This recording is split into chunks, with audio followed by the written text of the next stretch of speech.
Hail now and well met, adventurers. Gather round, and let me tell you of the days of daring journeys and dark peril. Approach the table as we explore the adventurer's path. Hey adventurers, Shep here. Just a couple of quick updates for you before we dive into the action for today.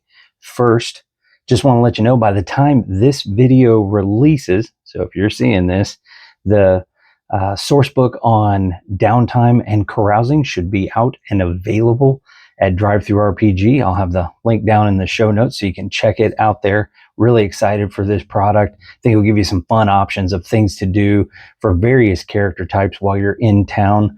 For me personally, one of the things that I've always had a struggle with for the downtime carousing standard rules is that they often seem so detrimental. You're supposed to be spending money, increasing attributes level, something in there, but you frequently end up in jail, robbed, or something else. So this is a more positive, forward-looking sort of approach to it. Still some mishap options in there, but I think you guys may enjoy that. So be sure to take a look at that if you haven't. Also would love to get your feedback and input. I've been thinking about, with all the various region books and things, there's some extra content in each and every one of those. So I was just contemplating, since the materials are pay what you want, which means you can have them for free, of just having a separate character class supplement that you could just see all the character classes there in one book, and also having a bestiary book that gathers together all the different monsters that you get all along the way, and having those, so that way you got one quick grab resource without having to flip through. So if that's something you think would be interesting or useful, put a comment down in the video, and I'd love to just chat with you about that. Another place of input, would love to hear any thoughts about a second session every week. Right now, we've got 2 Shadowdark sessions going on. If that's cool, then let me know that. If you think, hey, what would be really great would be Shadowdark on the Monday drop, and then maybe the Wednesday drop a different game. I was thinking about potentially playing a solo of Pendragon. So if you got any inputs on that, again, drop it in the comments. Would love to hear from you about that. Last thing, just to give you a heads up, I've got some review videos coming up, just favorite RPG books and things that I've enjoyed that I want to share with all of you, and let you know some interesting thoughts and give you an overview of those in case you were interested. All right, that's all I've got for you for this week. So with that in mind, let's go to the recap. Okay, our last session, way more productive than some of our early ones. Real thankful. Our team is starting to hit their stride here. So we were on the trail of that necromancer that we were looking for. So we began in the town of Barrack, looked for any clues there about him. We eventually then kind of traveled up in the coast and made our way in towards area 1627, began looking for him. After some searching, we found this shrine of skulls, like a 6 to 8 foot tower of bones and piles of skulls around, and had a pretty interesting combat there with him, as he and some of the reanimated were with him. And he actually used a levitate spell to jump off a cliff and drop down, and we had to pursue him down that way. But eventually we were able to finish him off. We ended up finding on the reanimated, we found a pretty inexpensive brass locket there, a piece of chalk. But on the necromancer, we found that platinum necklace with the teardrop pendant, and so that was a pretty good find for us. That was worth some XP for our crew, and that's where we stopped. We were in the cave. We had just finished him off, and then we were going to be starting forward. Some things that I had written up as loose ends.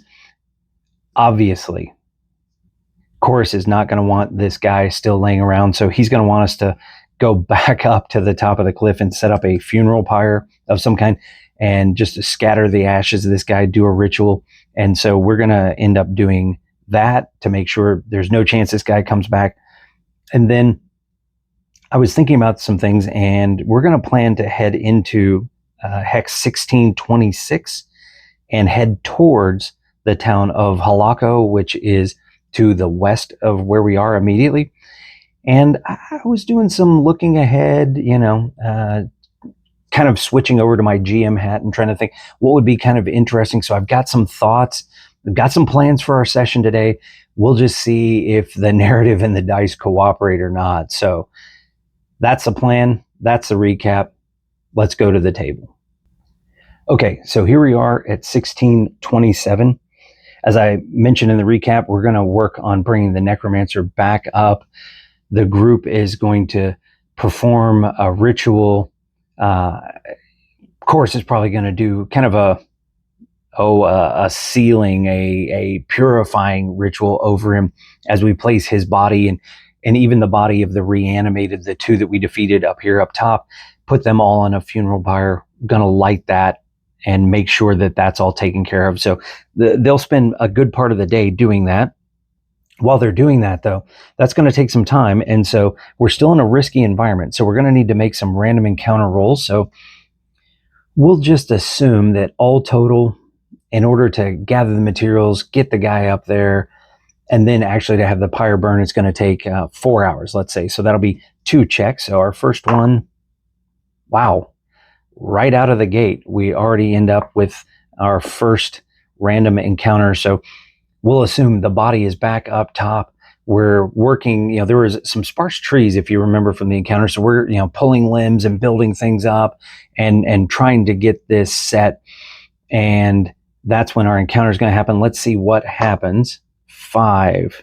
Oh, interesting. Boy, this is going to be a narrative shift I wasn't quite ready for. Let's see. There's going to be a crate. And so if there's a sealed crate, is this something that's up top?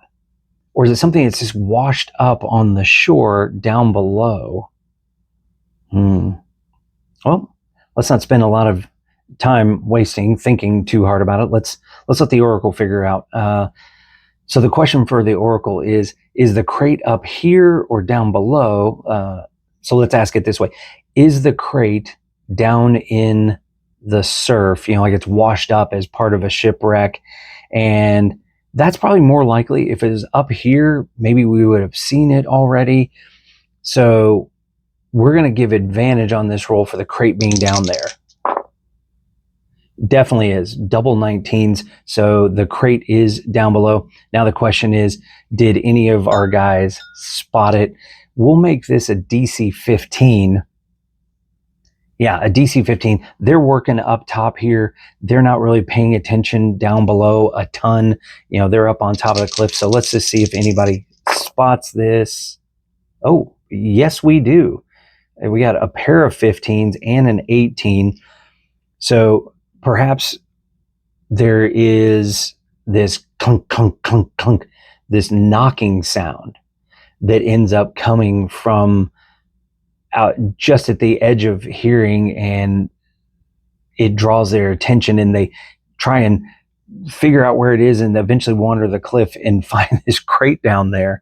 And so with that, out of curiosity, they're going to have to go figure out what it is. I mean, you can't just hear a crate just right up against the rocks on the shore and hear this knocking and just completely ignore it.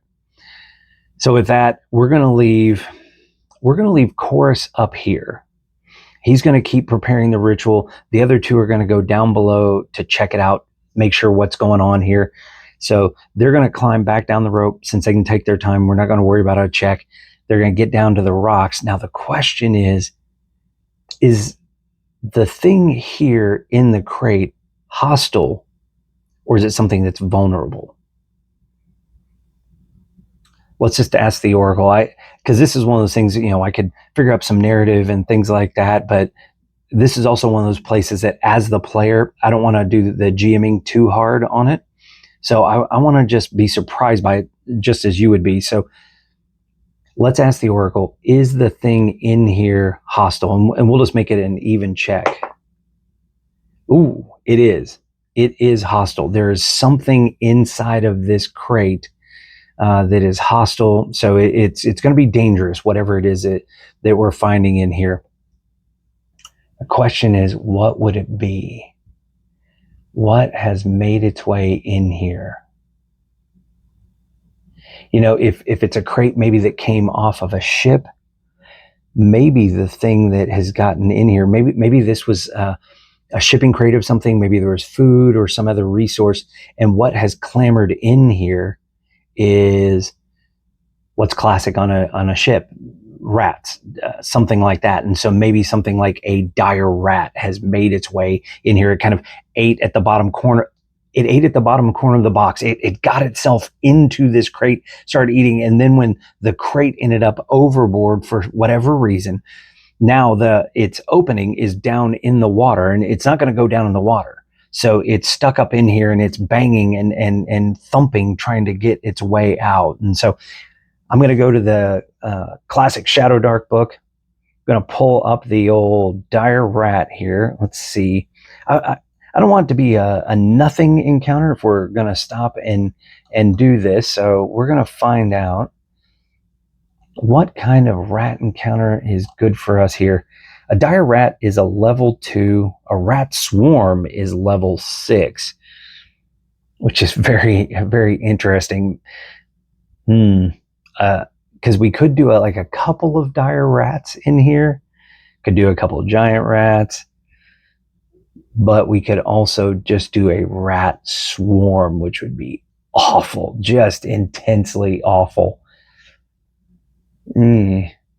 Okay, so our choices are giant rat, dire rat, rat swarm, 3 different options. We'll make it 1 to 2, 3 to 4, 5 to 6. We'll see which one it is. 5 to 6. It's the one I didn't want, the rat swarm. So we're going to go with the rat swarm. Get the old scratch pad out over here.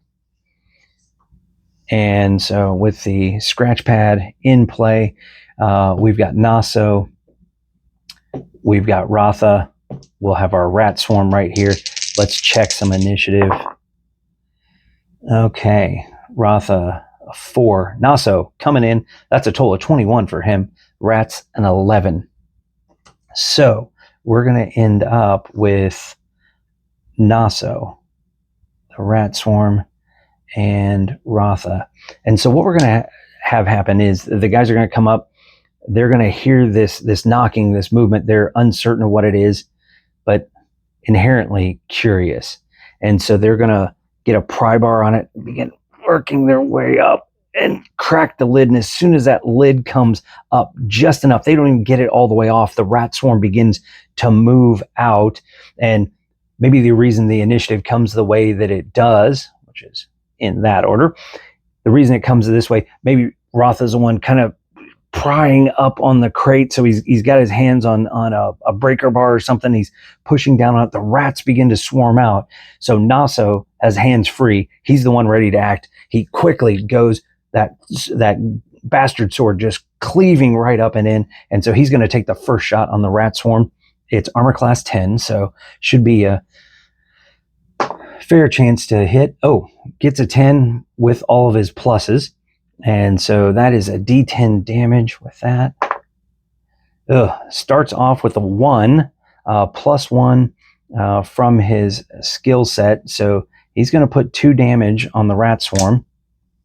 The rat swarm's going to see his swing, and instead of going towards him, it's going to go towards Ratha. Ratha's hands are right there on the crate, so he's pretty accessible, and he's not the one with the threatening sword yet. So they're going to start swinging towards him. They are a plus 0. 17. That's going to do it, though. So it does 1 point of damage. So Ratha has taken 1.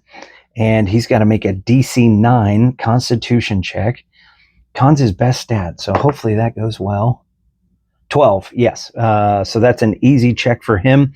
So he doesn't take the con damage, and we have to repeat that check once per day. It ends on a success, so we've done that. So no problem there.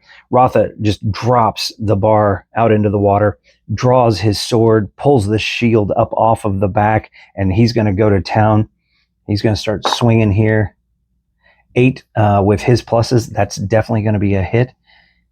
His damage, 5 plus. What is our damage plus now? At this point, it's huge, which is great. It is a +4. So that is 9 more onto the swarm. That's great. That's 11 total on it. And so that brings us back to the round. The two warriors are off to each side now. The swarm is trying to clamber up around the rock. So they're each just taking swings and hacks at it as it's coming at them. So Naso is back up at it. Ooh, Naso's got a 4. Let's see if that's enough with all his pluses. He does have a good number of them. Yes, he is +6 from his stats and his talent rolls and everything else. So that's going to be just enough to hit. Thankfully, they're that AC 10. A little bit easier to hit there. Rolls the 10, +1 damage. That's 11. So that's fantastic. 22. That bastard sword just heaves through just a swath of them. They just scatter out into the sea as the blade just hits and chops over several of them along. They are going to come around and where are we going to bite this time? Odds, it's Rotha's turn. Evens, it's Naso's. Evens, they're going to attack Naso. +0. 13, and he's a 15, so they end up missing there. Rotha comes back in for his swing. Ooh! 1. Don't want to spend a point yet on this. Way too early, especially for a random encounter. So we're just going to let the 1 stay. He swings and dex check real quick. We're in some rough area. Okay, good. I was going to say maybe he slips on the rocks and kind of falls into the water, but nope, he's perfectly fine as is. We come back up. Naso joins in. He kind of comes up and flanks around, tries to make a swing at some of them that are on. Ooh, a little aggressive with the die roll on that one. I got out of control. There we go. Nice big hit from him. Oh, beautiful. 10 damage again. And with the swing, he just comes back around and swats again. That big hit, just lopping several of them, heaving the rest of them out into the ocean. Rat swarm is gone.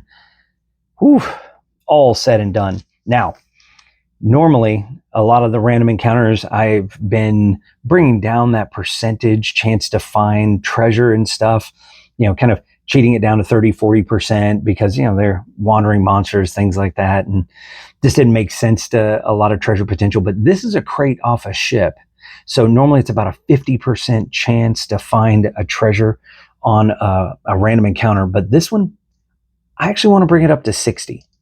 This was a rat swarm. This is a level 6 encounter. And I just want to see if maybe there's a chance something of value is in the crate. So we're going to go real quick. 60%. Did we get it? No. Even went through all that. 89. So whatever it was food stuff in here. They ate through the mess of it. Nothing to see here. Nothing to see. And so we get through that encounter. The guys will clamber back up. And we won't worry about healing that 1 point on Rotha for right now. We'll just go ahead and take that. Still damaged from our last session's encounter, though, so we'll need to fix that at some point. But we'll let Chorus deal with that maybe when we have the opportunity to rest for the day. And so they will go back up top. They will rejoin Chorus. And we'll get to the point where the pyre is lit, and now we're just managing it, keeping an eye on it as Chorus continues to pray over that space. And so, oops, wrong die. We're going to check for that second random encounter we talked about. 6. This time we pass through. So with that, eventually we're in the clear. Everything's quiet. And so we're going to get out of this space. We probably don't have enough time to actually leave the area where we are. And maybe just a short travel. We'll just go just a little bit north to get away from this space. And so maybe, technically if we could zoom in, we're going from here, just crossing this hex right over here. But we just want to find a new kind of clear space, maybe a tree or two, something that we can get a little bit of shelter. And that's where we're going to set up camp for the night. And so during our camp, we'll check for our random encounters a couple times here. 1, 2, pair of 3s. So no, we pass through the night. And so our guys are able to heal up, which is absolutely necessary. Got to get that working again for us.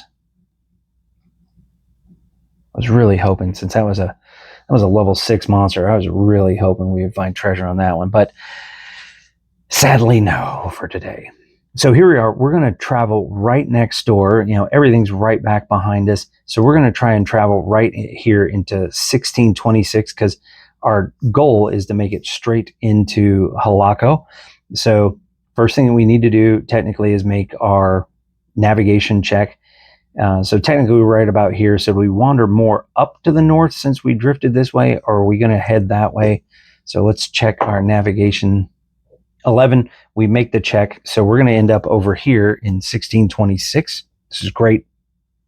So here's where some of the planning ahead I wanted to do is. I kind of switched my hat around, if you will, and went from the player hat, was thinking ahead based on where we were as I was preparing for our time, put on a little of the GM hat, and I thought, wouldn't it be fun specifically to have the players encounter this specific encounter? Some of the other stuff may happen, but this was just interesting enough that I wanted to see, well, maybe we should just go ahead and encounter that. So that's what we're going to plan to do. So rather than roll this, the GM, if you will, is introducing this into play. And so our group is going to begin wandering into this region. It's dotted with hills and valleys. And because of the valleys, some of them get these deep places in them, and the mist can linger in those places. So they're a little bit dangerous. Some of the denizens of the mist kind of emerge more regularly and making it a fairly dangerous region, especially right through the middle. And as we begin traveling through this area, every couple hours, we're going to have to make a roll. And we're going to assume it's going to take us 6 hours to move through here, just because we're going to want to avoid some of these valleys. So we're going to be going up and around and navigating less direct a path and trying to go a safest route. And so first thing that I want to do is make this random encounter check 3. So the first couple hours are peaceful. And I'm going to decide, does the encounter I want to have happen kind of in the middle or maybe towards the end? Let's just check. Lower, high. High. It's going to be towards the end. So the second part of our journey, we're going to check again. Ooh! Found that random encounter again. I'm getting good at that. So as our guys are kind of maybe passing about halfway through, we're coming down around, finding some even grassland between some hills and things, when something is going to happen. Let's see what it is. Oh, okay. This is interesting. A Blackmarrow, another brand new creature for our setting here. And so the Blackmarrow, as always, we're going to show a picture. It's going to be right over there. So it's one of the denizens of the mists, and I'm going to bring it up just to give a quick read through here. It is a tier 5 creature, and so I'm going to pull it up on my screen eventually just so I don't have to flip back and forth quite so much, but just to show you guys here, tier 5, there it is, a Blackmarrow. These are forest creatures that become lost in the mist and were overtaken and undone by its power. Covered in mottled, decaying, leathery flesh, with misshapen bones jutting through the flesh. Their bones are filled with a black, corrosive ichor that is the source of the creature's power in unlife. And you can see it's 15 armor class, 22 hit points. It has 2 attacks that are +4 D8 with that corrupting touch right there. Corrupting touch, DC 12 con, or lose a D4 in wisdom. So that's going to be pretty rough. Special sneaky little bit for us right there, unfortunately, that our guys may end up dealing with. But let's just check to see what the start and setup of our encounter is. So we go to our trusty table. The Blackmarrow appears at the top of the hill, so it's kind of off in perhaps the distance. Maybe it's a close hill. We don't know yet, but we're going to determine distance first. Okay, 3. So it's near. It's kind of within that initial attacking range. Let's see what it is up to. A 7. Here it says it's building. That's kind of the standard activity. We'll say it's kind of rutting around and things like that. It's digging its head down in the ground, pawing at the ground a little. So it's not eating, attacking, or anything like that, but it's just kind of doing busy work at the moment.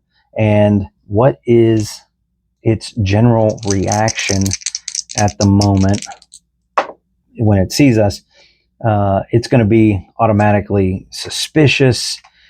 So it's in that tense stage. Now the question is, has it noticed us yet? So again, I'm going to pull up the Sundered Lands Setting. So I'm going to get that book. Should have had that up. Apologies for not having that up already. Should definitely have that up since it's the one I'm using digitally. All right, here we are. So the Blackmarrow, it has an intelligence of -1. So let's just see, has it noticed us first? It rolls a 5, -1, so it's a 4. It's kind of oblivious. Whatever it's doing there isn't really getting us, but I think I really want to encounter this thing. So since I really want to encounter it, we're not going to worry about getting around. Perhaps the situation is that our heroes don't think they can get around this thing. That any way around, it's going to pull them down into a valley that has mists in it. They're going to have to go right past it. That's too rocky over on this side. And so rather than expose themselves, they're just going to get set and ready. So Rotha gets sword and board ready.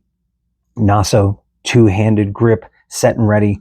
Chorus, crossbow locked and loaded.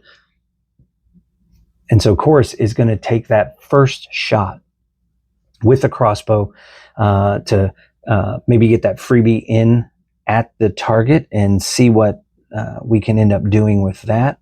So here we go. He's going to fire with the crossbow. Opening surprise salvo.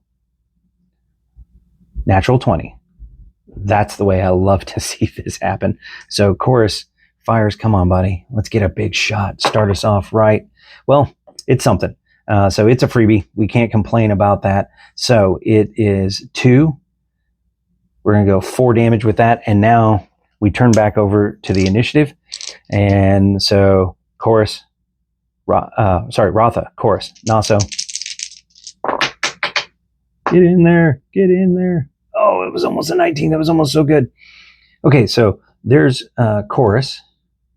There's Rotha. And Naso is going to sneak ahead because of his plus to his initiative from his class. And so right now we're Chorus, Naso, and Rotha. The Blackmarrow is +1 dex. And so, ooh, that is going to do it. Blackmarrow, very upset that it just got shot. So it is going to charge in.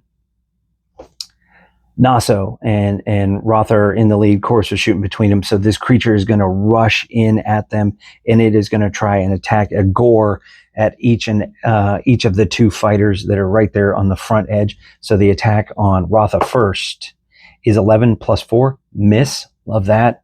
Second attack on Naso is a 14 + 4. 18. That's a definite hit. It's going to do a D8 to him. And so on Naso, that is going to be 3 damage that he's going to take there. He also gets the corrupting touch. So that's a DC 12 con. Let's see. He's got a 10. Is that a 10? Yeah, that's a 10. So let's see. Constitution for him. Constitution only +1. That's 11. So that is a fail for him. And it's going to do a D4 wisdom. Got to get the old Caltrip die over here. Come on. Oh man, somebody's got to design new ones. Okay, 1. So he is -1 wisdom. Boy's going to get less wise as we go here. So the Blackmarrow comes in. That first swipe misses, clangs right off of Rotha's shield, gores back over, skewers Naso. And now we come back up. Chorus is right there, drops the crossbow, comes in with the Gothic mace. 9. Let's see, this thing's AC 15. There's no way his bonus is anywhere. He doesn't have a bonus on that, so that's definitely a miss. Then we come to Naso. He's got that big sword swing. Here we go. Oh, 16 with the plus. Definite hit. And bastard sword. Big swing. 7, 8 total. So 8 total there. That's 12 damage. out of its 22. So we're looking great on this. When it comes back up, it's actually at a point where it's going to make a morale check. So we'll have to check on that. But we get to Rotha. Come on, buddy. Do your thing. 9 plus, what's Rotha's plus? Oh, it's only plus 5. That's a 14. So he just swings in at it. Just, it barely skitters off to the side, swing and a miss. But the creature comes up and it is over half gone. It gets its morale check. All right, so let's make a morale roll. Awesome. It stays. I really did want to see this fight out and just kind of experience this with you. And so it stays in the fight. It's going to go with its dual gore attack. And so it swings over at Naso. It is 11 plus 4.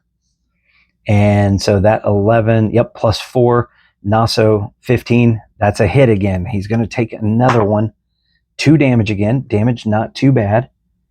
So total of 5 taken, but it is starting to add up. He's got to make that corrupting touch check as the corruption of the Ichor comes in. Failed it again. Our boy's going to be very unwise soon. 2 wisdom this time. So total of -3. His wisdom was starting at a 12. So he's down to a 9 already. So hitting those single digits. Not feeling great about that. Second attack.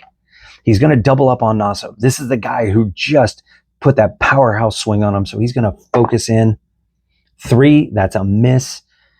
Little saving grace there. Our team is going to come up. Chorus is going to try and swing with that Gothic Mace. A miss there. Naso, always like using his die. Feels special. His die comes in 18. Told you it was special. There you go. Big hit for that one. 1 damage, 1 more from his bonus. So he's a total of 14. And Rotha, bat and cleanup. Come on, buddy. Let's see if we can do something this time. A 7, not going to do it. Whew. He was supposed to be billed as this powerhouse fighter. Unfortunately, his player controlling him, not a great die roller a lot of the time. So I promise on paper, he's amazing. In my hands, a little underwhelming. But that's going to bring us back to the top of the order. The creature, the Blackmarrow, is going to, again, stay focused in on Naso just because of the fact that that's the one guy that's really hurt him. And so 13, 17, again, hits that damage point. 5 damage this time. It's bringing 10. He's starting to linger down. And so we're going to have to check. Come on, do we make the con check? No. This corruption is just building up in him. 3 this time. Holy smokes. He's at half. -6 wisdom. -6. Second attack. Come on, this one needs a miss. What do we get? I can't even see it yet. 5. That attack misses. Thank goodness. Chorus has got to step up. He hears Naso cry out just as the goring attacks just are grating in, digging in, maybe just digging right up under his breastplate, just stabbing at him. So he knows he's in bad shape. So he's just going to let his Gothic Mace, swing loose, the thong of leather just swing loose in his hand, and he begins to cast his Cure Wounds spell.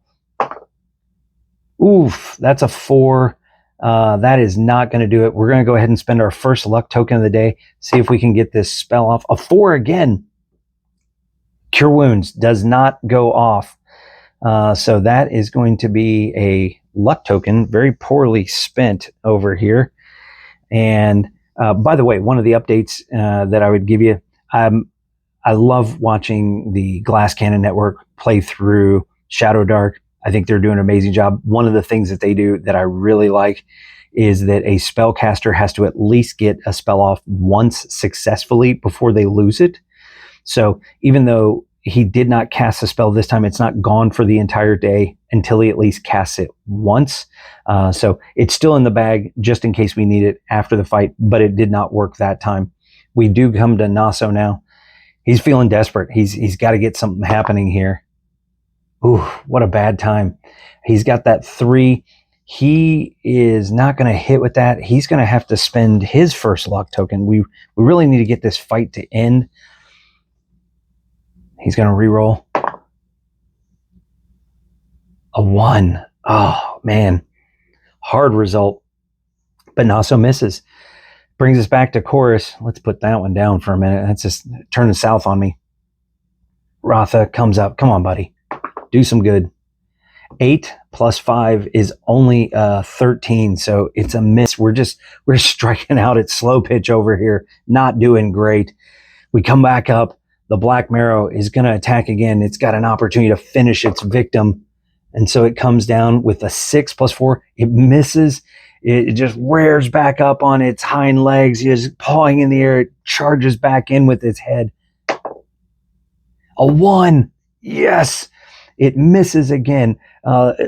Naso just blocks this thing clean away and diverts that attack. He's furious. He's coming in. Oh, Chorus is going to come in. He's going to try that cure spell again. We said it wasn't gone. There it is. That's an 11. We needed that to happen. So here we go. Some healing. 7. That's going to be a great benefit.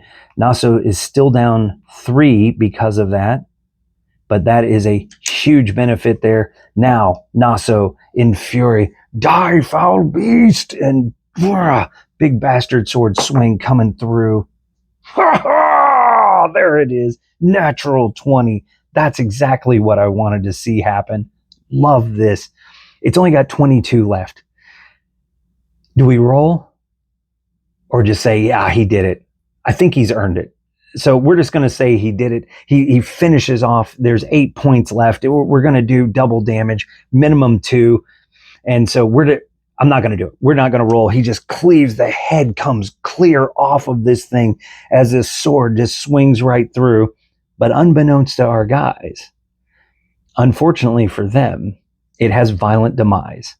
And all creatures within near must make a dex check or take a d8 in acid damages as the black ichor that is inside of its bones bursts out of it.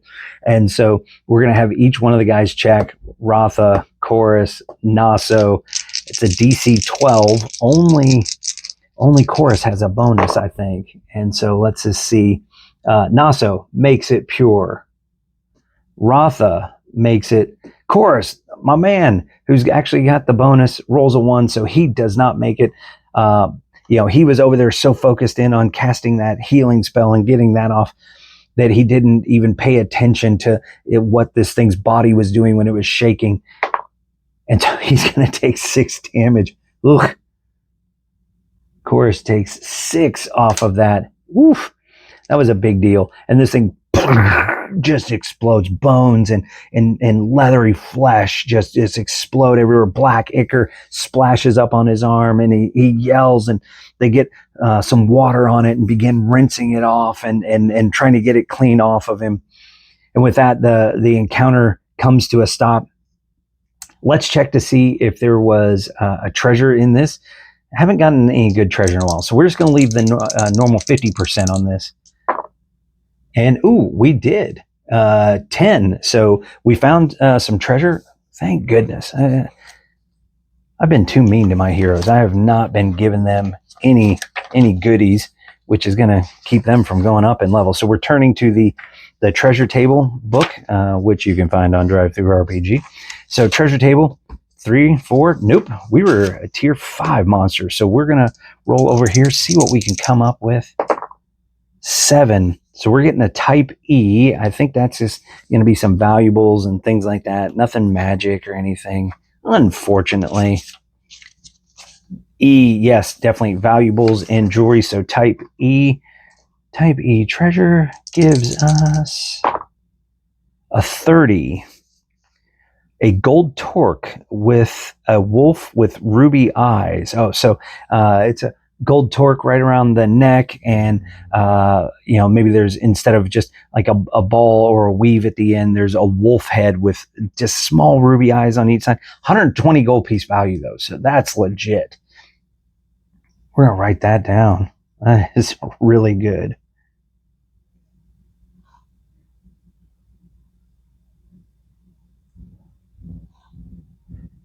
Okay, with ruby eyes. Love that. 120. That's going to be some XP when we do our journal at the end and get it all wrapped up.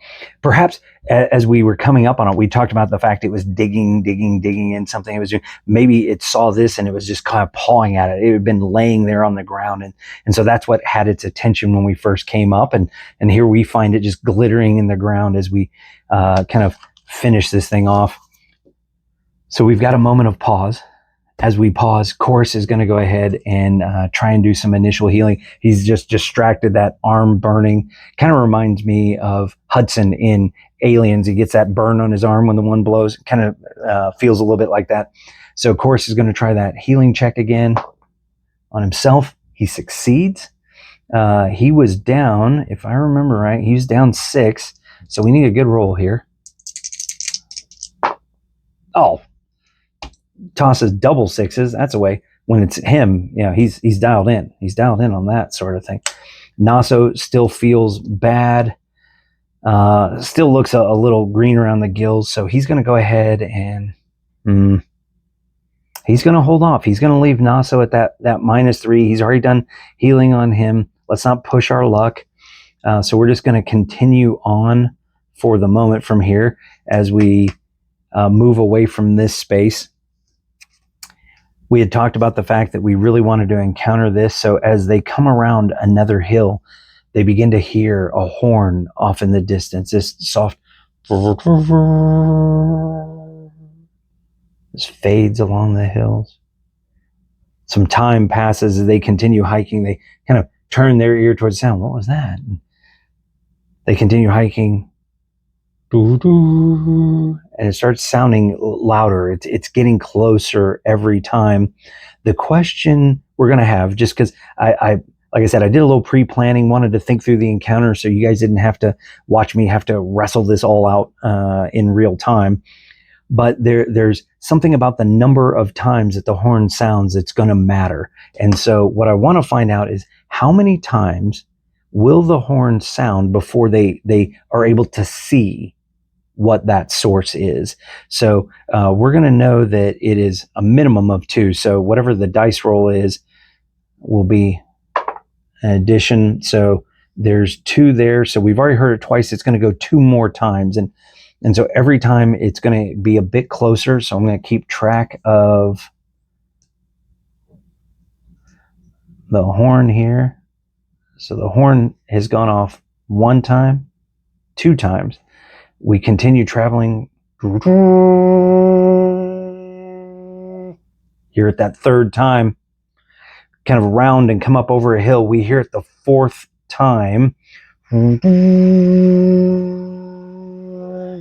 now at this point, just up ahead in a little low-lying spot in the kind of a bowl recess among some hills, we see a figure. Now, the reason I said the horn matters, the number of times, is because of the horn's power.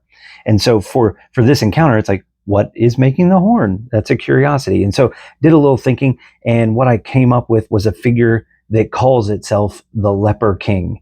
It is a cursed individual, and he has this horn that's made out of a great creature's leg bone, and it's wrapped in grave cloth, and he has this curse of leprosy all over himself, and he blows this horn, summoning more people to himself that can be infected, and he plans to be king of this army of lepers someday in his delusional state. And so every 3 blasts of the horn, an individual who hears it has to make a DC 9 con check or lose 1 in their constitution. So we've got our 3 guys. They've heard it 4 times now. So again, we're going to check it out and see what they got. Oh my gosh, this is just horrible. Doesn't matter what your con bonus is when you roll a 1. Naso's got a 14, so Naso is fine, which it's good for him. He lost a lot of wisdom already. Rotha is going to be down 1. Chorus is -1 con as well. So they're going into this fight -1 con already. And so they're going to step forward, and they see this figure, and there's a set of ruins. Perhaps it's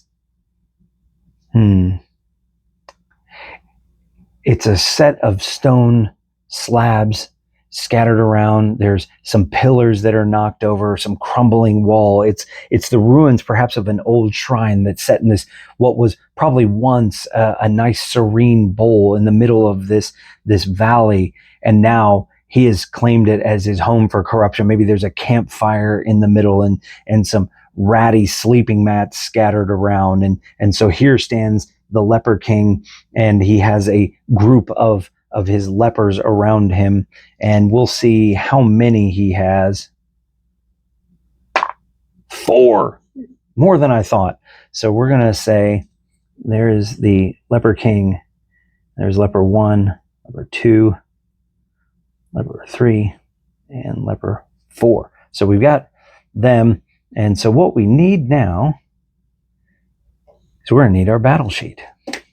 So here we go. We're going to say that, there's kind of this ruined wall section up over this way is tore up. And, there's some ruins over here, piles of rock and things over here.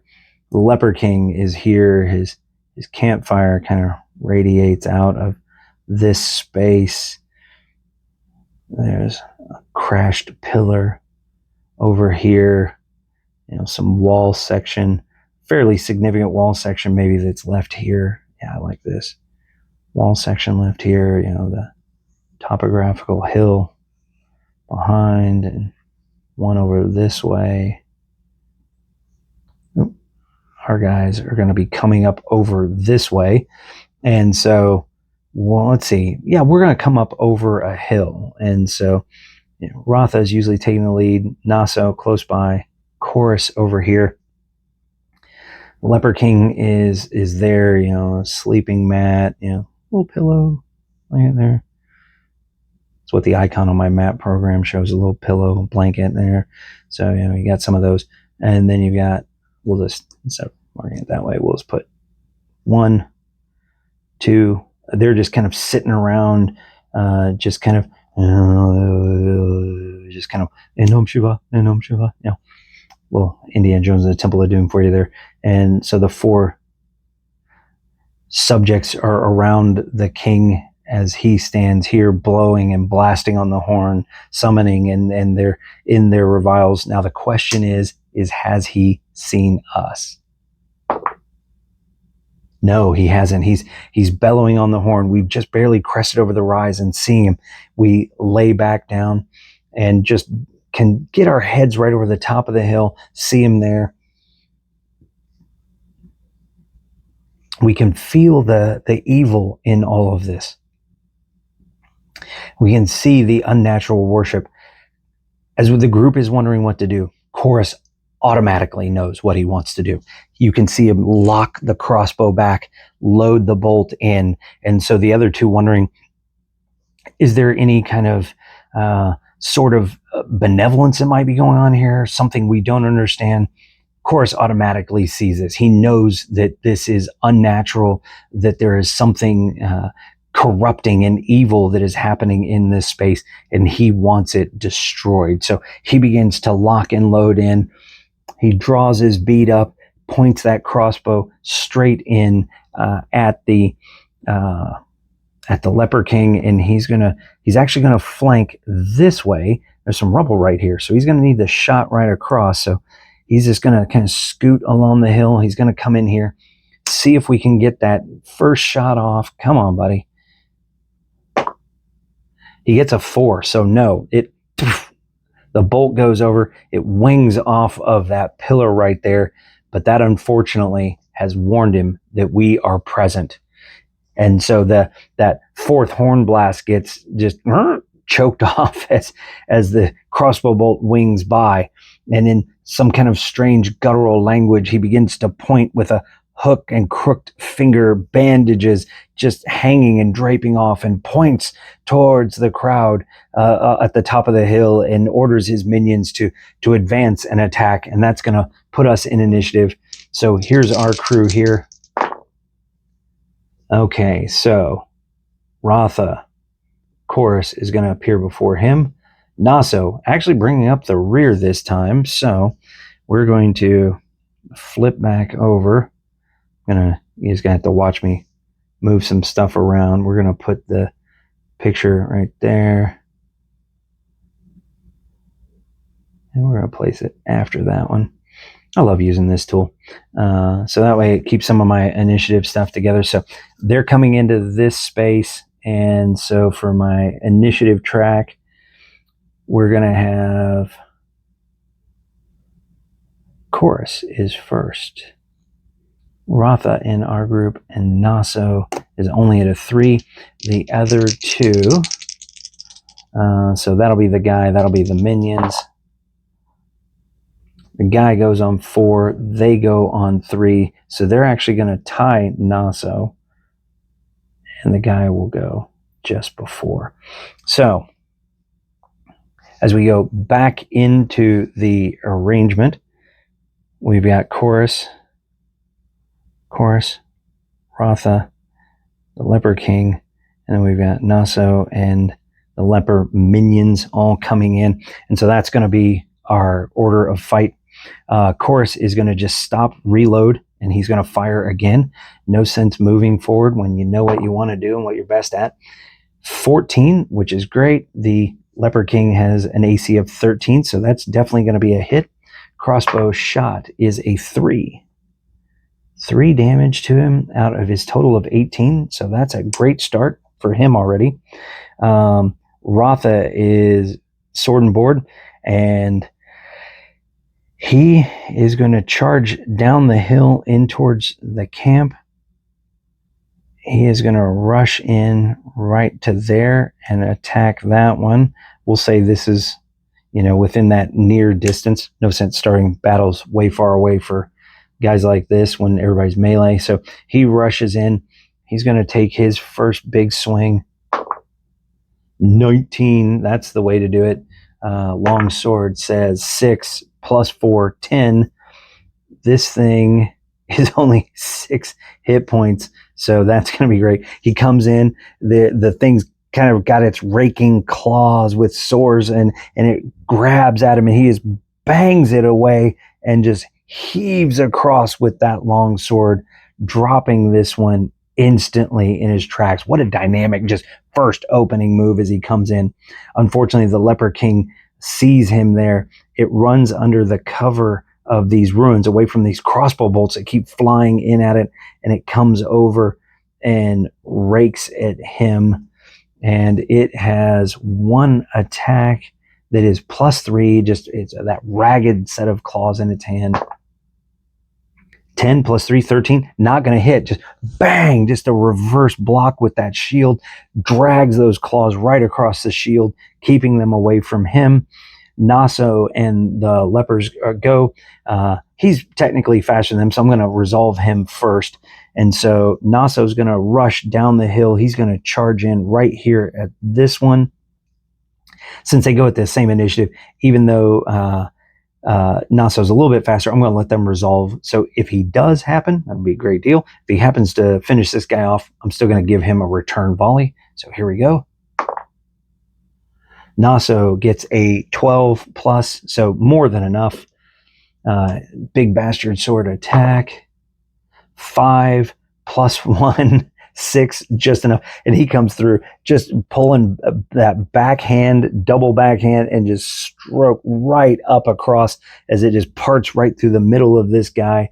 And so that's going to drop that guy. But as I did say, he was going to get to have his hack at him first. So he's coming at Naso, and he gets a 16 on the die. That's enough to hit. And its damage is just a straight D4. D4, so that's 3. He's already taken 3, so he's going to be at 6 down.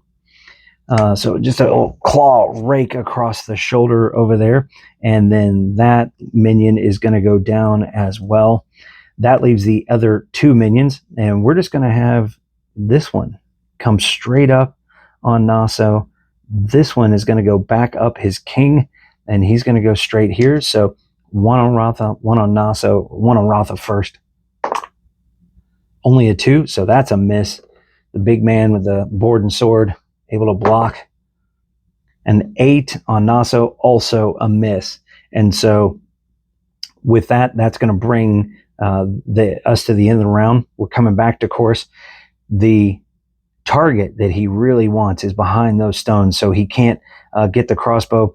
He just swings it down, and he's going to move over this way so he can get line of sight, and he is going to attempt to just cast his smite. He places his holy symbol forward and sends out that divine rebuke against the target. And here we go on that smite. 8 plus 4 for the cast, that's 12. Perfect hit. And so d6 damage. Oh, only 1 on that. So 1 damage. So it's taken 4 out of 18. So still a ways to go on that. Rotha, though, is on it. He's got his eye on the prize. Come on, buddy. Let's see what you can do here. Have at you, foul creature. 17. That's the kind of thing that we need to see. All right, the kind of damage we want is not that one, but it is plus 4 from skills and everything else. So 1, 4, 5 brings us to a total of 9 on this guy. And so he, boom, backhand stroke, just hits this thing across the shoulder as he yells out a rebuke against the creature. And the Leper King will now return the favor and attack. 13 plus, let's check the math, plus 3. Rotha is a 17 with shield on him, so it just misses. Again, he fortifies back behind that shield, blocks that attack coming in. Naso is going to make the swing on his target. The Naso die. Ooh, the Naso die fails with a 2. The Leper on Naso is going to return attack. 13, and the minion is plus 1. 14, and Naso is a 15, just misses. The one on Rotha, 17, that's actually going to do it. So he's going to take a d4, 4. So while he's got all of his attention, that hard block he makes against their leader just holds that. This one rakes him on the side. It kind of comes in where he wasn't expecting it, gets a good bite out of him on that one. Going to the top of the next round, Chorus is going to follow back up, feels confident now, feels that divine wrath, and he pronounces his rebuke against their leader. Come on, get in the box, get in the box. Oh, come on, buddy. He rolls a 1. We can't have this. So we're going to spend his other luck token. There we go, 13. That got it done. So we got to take that luck token away. He is lucked out. He's always my guy that's out of luck tokens. And so he throws that smite down. 2 damage for the smite. So that's an 11 total that he has taken. So on his turn, he's not just a solo. He's still got some guys there. I'm going to say they're above 50% strength still. So they're not going to, at least on current spec, they're not going to face a morale check yet on this. Rotha is coming up right after course. Come on, do something, buddy. 6. He is plus 6 to hit. Armor class is 13. That's not enough to do it. So Rotha ends up missing there. Their leader comes in and swings at Rotha. 9 plus 3, not anywhere close. And so he just even dodges. He doesn't even have to do the hard block this time. He just sidesteps away as this thing just does a kind of more of a desperate raking attack coming in. Then we go from him all the way down to Naso. Oh, got to get the Naso die out here. Let's cock between 3 and 18. Let's try again. 2, that's no better. Naso is, he's flagging. He's starting to just, maybe it's that lack of wisdom. He's just anticipating the attacks in the wrong spot, and he's in the wrong place. The actual minions come back at Naso. 17. That's going to be a hit on Naso again. Only 1 damage this time. So he's going to go down to 7. The 1 on Rotha. 14. It is plus 1, 15. Not enough to hit Rotha. that shield is earning its keep right now today. And so we come back up to course. He's going to sling up his Gothic Mace, and he's going to come up at the minion that's flanking his buddy. And he rolls a 3, so no good there. Rotha, still his eye on the prize, focusing on the leader. That's an 8. It's an 8 on the die. He is a total of +5. That's 13 armor class for this thing. So just exactly what we need to hit. That's what I want to see. 8 plus 3. That's 11. 22. He comes out just an overhand chop, bites right into the shoulder of this figure, hitting right at the neck there. And just, you can just see the light flash out of his bandaged over face as his eyes just kind of glaze over and he falls away, just kind of falling off of the sword. He's down. Nasso's going to make his one swing. Come on, buddy. 13. That's going to hit. His damage is 9, so he's going to take out one more. So this guy goes down, this guy goes down, and with the 2 of them left, their leader was that guy going to attack back, or was he going to actually try and retreat? Morale? No, they were going to stay in it, so that guy is going to attack back. He rolls a 10, so he misses, and the one on Rotha rolls an 11, he misses. Now the last one is completely outgunned. Chorus is going to come up on him with the Gothic Mace. He's going to end this corruption. No, miss. Rotha is next. Natural 20. Come on, buddy. There you go. That's it. 7 plus that 3, 10. Double that over. That's 20. And he finishes the last one. Whew. With that, the fight is clear. They start grabbing some maybe spare cloth they've got somewhere, or sacrifice something and just start wiping weapons off, just worried about the corruption in this place. Chorus instantly is going to gather into the space, and he's going to begin trying to figure out what the source is, and he finds that horn, and he's going to work to crush this horn. He wants to absolutely destroy this artifact, and he even thinks that they should do their best to purify the space. Maybe, get their gloves on and things and drag the bedrolls over and drag them over to this campfire and then roll the bodies onto this space so that they can set this all on fire to make sure that nothing else is harmed. But let's just see, is there any chance that there's treasure here? Because they were encamped here, it's not quite a wandering monster random encounter. So I think it's going to be better than 50-50.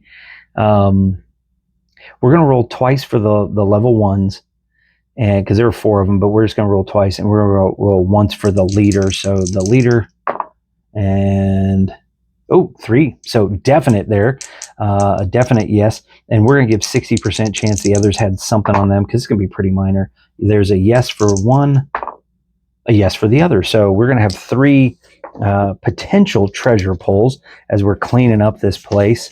And I think it's probably going to bring us an end to our first adventure. That was quite a number of battles. So that'll bring us to the end, and we'll wrap after this. So the 1s is 5. So that's a type A. I'm just going to make a quick note. There's 1A there. The other one was a success. There's a 9. That's a type B. And then for the other guy, he was a level 3. 8. So that's a type D. So we got three different types here: A, B, and D. 20. Oh, turned into a 40. 47. 47. A weathered heavy cloak. All right. So heavy cloak. That's cloth. I don't think we're going to take that. We're going to end up throwing that on the pyre as well. So we'll nix that. The other thing, looking for metal stuff or something. 40 flask of oil. We'll actually use that to set the pyre. So we find the flask of oil, but we're going to pour that on, use that to set our fire. And, oh, no, it was type B, I forgot. And so not the flask of oil. 92. So 92, an electrum ewer. So maybe something that was among the keepsakes of one of the minions. An electrum ewer with semi-precious stones. Weird thing he was packing up, but worth 35 gold pieces. And the last thing was that type D. Type D, what is this? Oh, mundane arms and armor. Maybe it's what the leader was carrying in his life before he got corrupted. 46, he was carrying a spear. So he's just got a simple spear on him. So we'll take that. Okay, everybody. So with that in mind, that brings us to the end of our encounter. So we made it into the hills. We didn't quite make it to town yet, but that's okay. We'll plan on that for our very next session. Got a lot done, though. Pretty happy. I encountered some new monsters. Got some a new interesting encounter that I really wanted to take a look at. So I think that'll wrap us up for this time. Thanks for joining me. Hope you enjoyed it. And if you haven't done so already, please be sure to like, comment, and subscribe. And we'll catch you next time.